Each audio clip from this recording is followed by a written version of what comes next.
ginamit yung sinabi niya na wala, hindi man lang alam ng totoong nagsusunod sa copyright. Parang at least po doon, alam po nung writer na ginamit yung nilalaman po nung book or nung essay, gano'n. Plagiarism nga yun, ginaya ng walang paalam, tapos pag-copyright, parang, okay lang. Okay lang kahit na gayahin, gano'n. Pagkakaalam ko po dun sa plagiarism is yung pagkuha po ng mga information galing po sa ibang tao. Tapos po, gagamitin nyo po sa pang sarili nyong objectives. Tapos doon naman po sa copyright, binayaran po yun or nagpa-register po sila sa isang association na kailangan po nilang magpaalam or ipaalam dun sa may-ari po ng copyright na yun na gagamitin po nila yun sa isang project nila para po hindi po sila makasuhan or ireklamo ng copyright infringement po at saka plagiarism.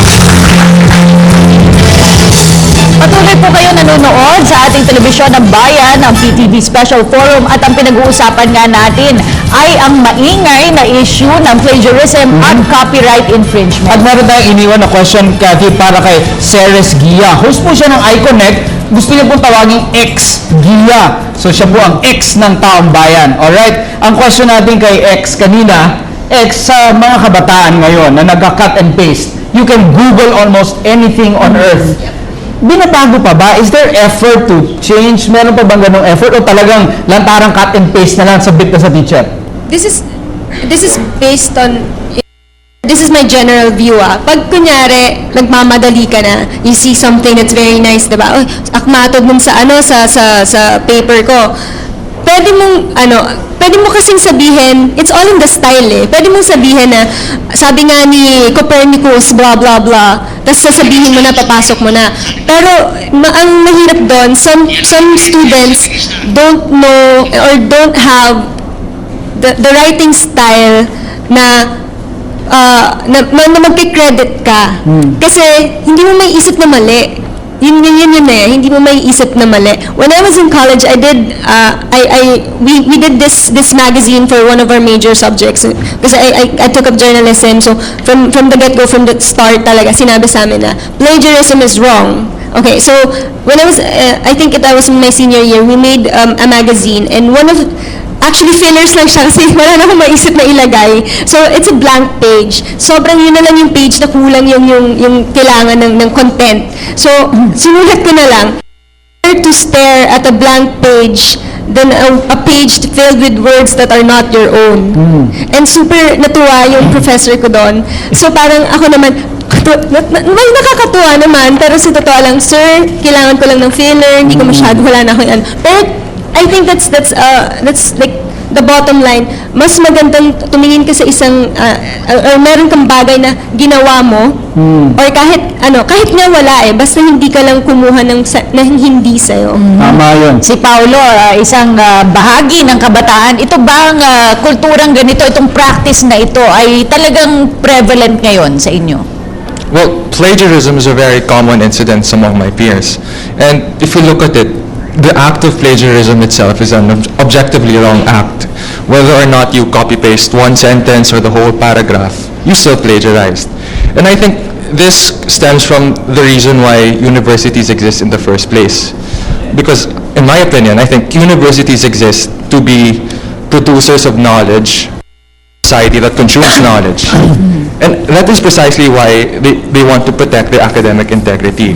I mean, if you plagiarize, you need to ask yourself why you're in a university in the first place. And I think that also holds true with the government. If you plagiarize someone's work, you need to ask why you're in the government in the first place. Because the people did not elect you to plagiarize. They elected you to lead.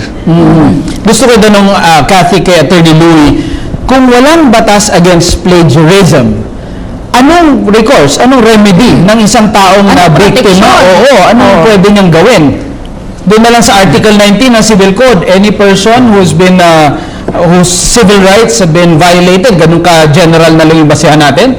Hindi naman. Kailangan lang, you have to characterize the offense as a copyright infringement. You have to prove the elements of copyright infringement. So it could be a plagiarism, can be considered as a plagiarism, pero kung ma-describe mo yung act na ginawa niya in terms na acceptable in the law to prove the crime of copyright infringement, then pwede siya. Pero attorney, kung hindi pinagkakitaan, o, di ba yun po yung elemento pag sinabing copyright infringement, kumita siya dun sa gawa ng iba. Pero kung hindi po pinagkakitaan, pero kung ako yung may akda, ninakaw yun sa akin ano po ang protection ko? Yun nga, kailangan, sa batas, meron kang mga remedies na tinatawag. Pwede kang mag-file ng civil case for infringement, pwede rin namang criminal case. Pwede ka rin mag-file ng kaso sa Intellectual Property Office for violation of the Intellectual Property Code.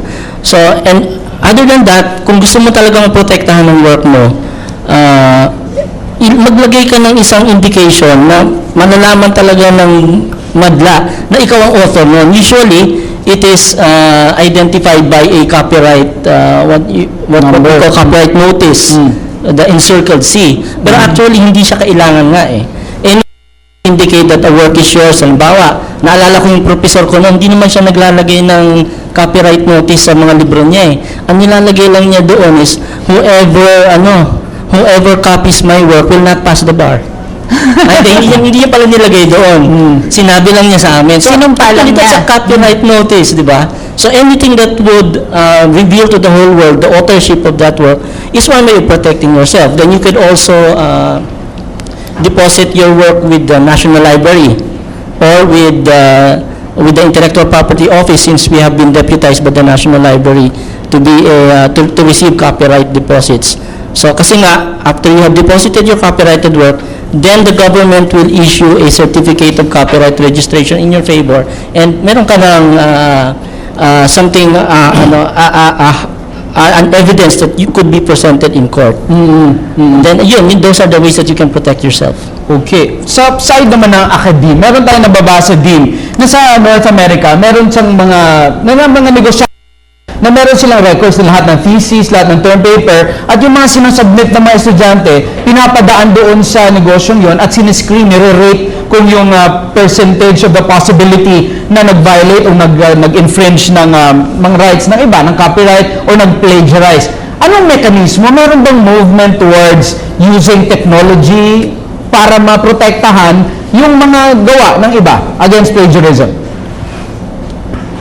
Well, sa UP kasi, when we took our subject last semester, sinabi sa amin ng teacher namin, ng professor namin particularly, na may software daw na turniton.com, na ita-type niya lang doon yung praise, and then suddenly makikita niya na doon kung nag-plagiarize kami o hindi. Sa school naman namin, ang ginagawa namin, kasi nga katulad ng sinabi from Ateneo, yung guest natin, he said something that universities should be the source of knowledge. Kaya nga, yung mga bata, in-encourage namin na dito kasi nag-uugat yung mga information, learning. Encourage namin sila na talagang gumawa ng bagay na original. Ngayon, kung talagang kailangan nilang humango o kumuha ng ideas ng iba, madali naman yung i-cite. Kaya nga, tinuturuan din namin sila in a form of how are you going to cite a particular author para masabi na hindi ka nag-plagiarize. Yung proseso lang. So far, yun ang pinangahawakan lang ngayon ng academe. How you write it, the bibliography, yung endnote, footnote, something like that. Thank you.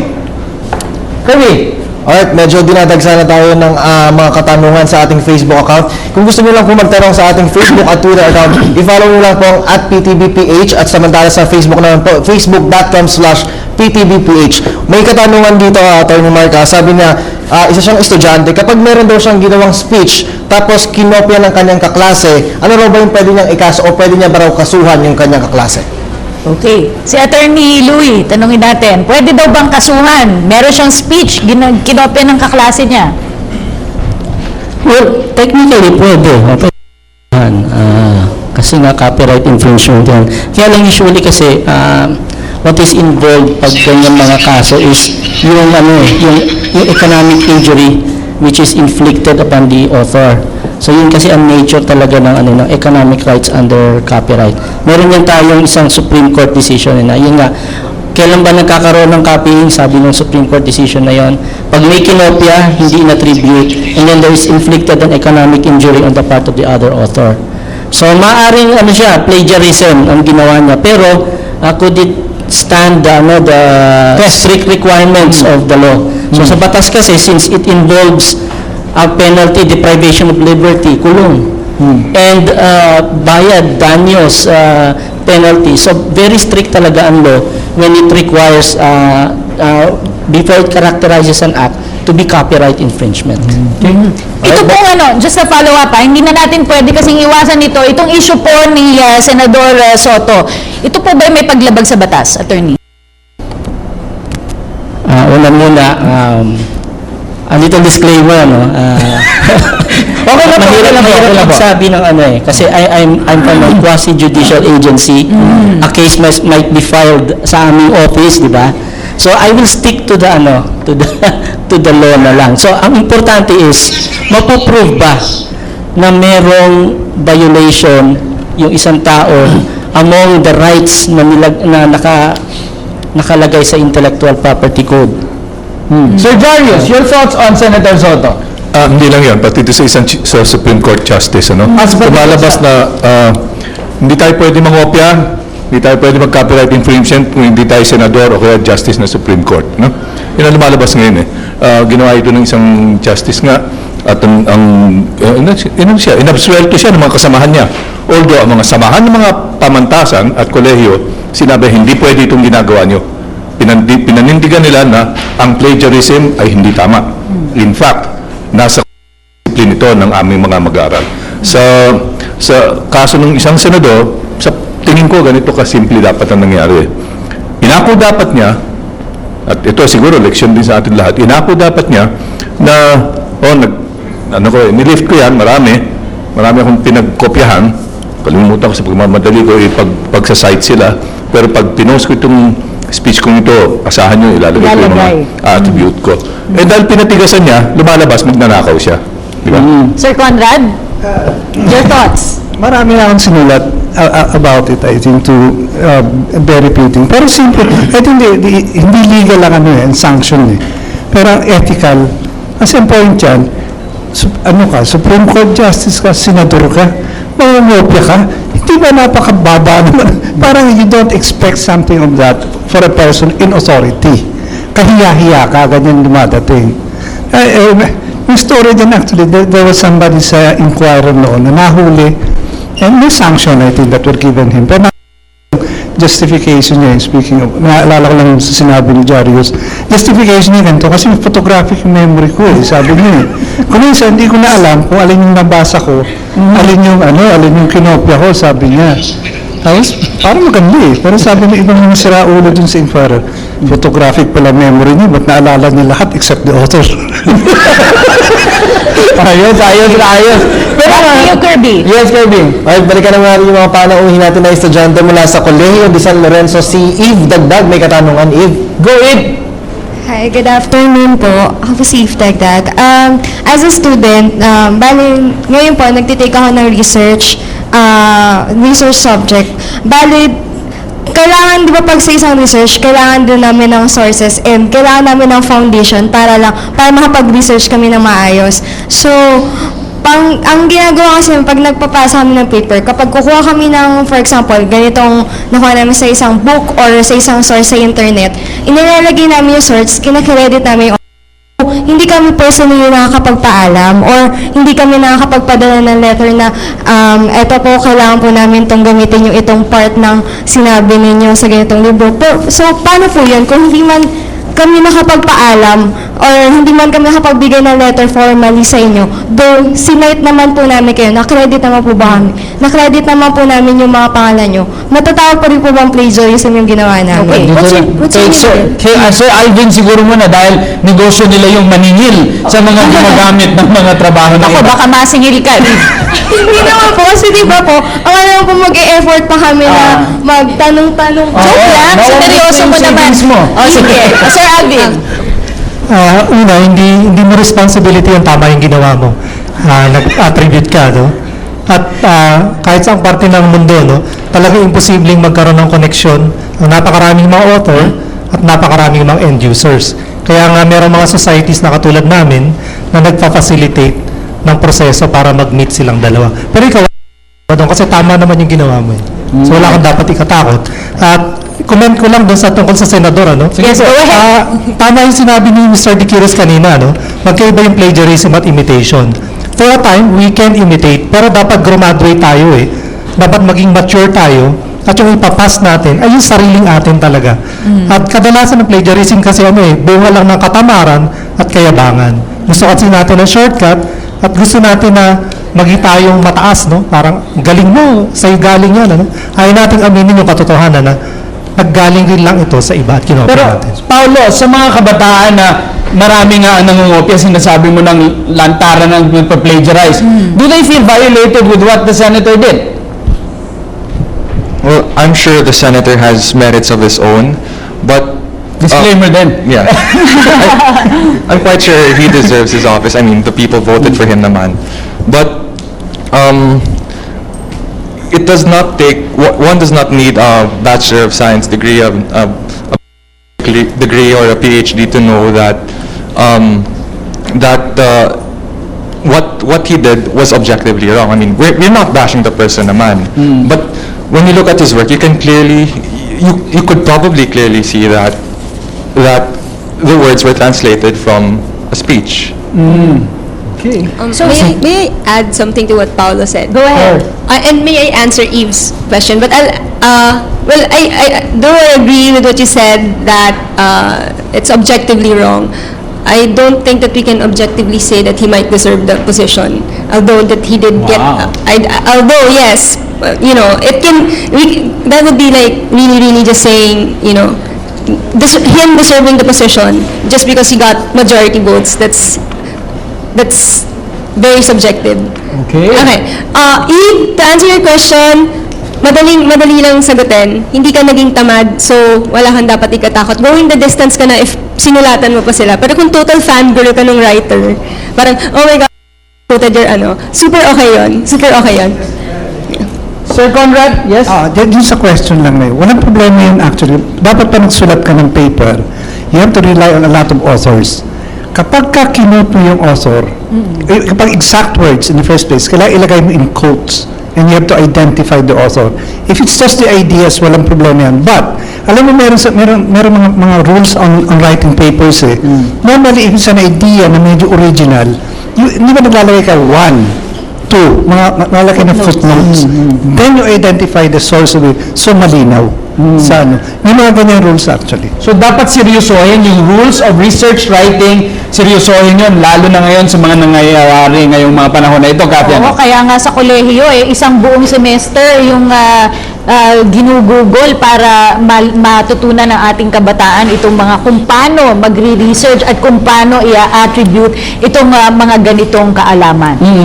Attorney from IPO, sir, kinonsulta na po ba kayo ng congressman or senator na nag-iisip na magsulat ng law against plagiarism? Dahil nabalitaan po natin, meron pong naghahain na. Si Senadora Cayetano. Yes, ng batas sana na ipagbawal ng plagiarism. Sa tingin niyo po ba, uusad dito, may chance na umusad?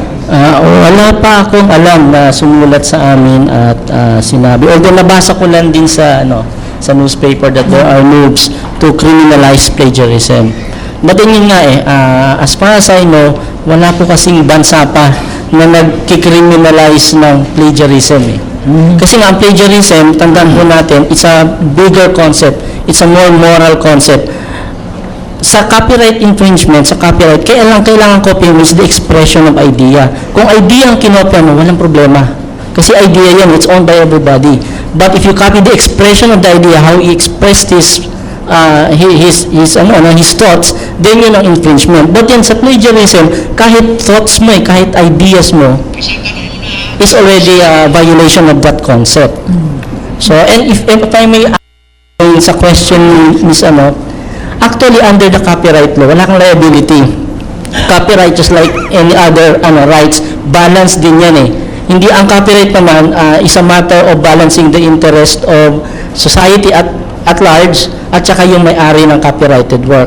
So, in other words, may mga provision din sa batas na inaalaw ang pangungopya at tinatawag doon limitations to copyright. Isa na yan, pag you're doing a research work and you would have to quote authority para nga naman maging mabigat at malaman yung mo, di ba? You have to quote authority. Basta lang, i-ano mo siya. I-acknowledge, i-attribute. So that's an exception to the rule. Thank you, sir. Gusto kong iwanan itong question kay Sir Conrad before we go on a break, Cathy. In the light of open source technology, itong Android, in the light of Wikipedia na open source din, is the world heading towards talagang free share of information or knowledge, or meron pa rin lumalaban at gustong exclusive at bigyan ng economic rights yung mga nag-isip ng mga ideya na yun? Sasagot Mr. De Quiro sa pagbabalik ng aming special forum.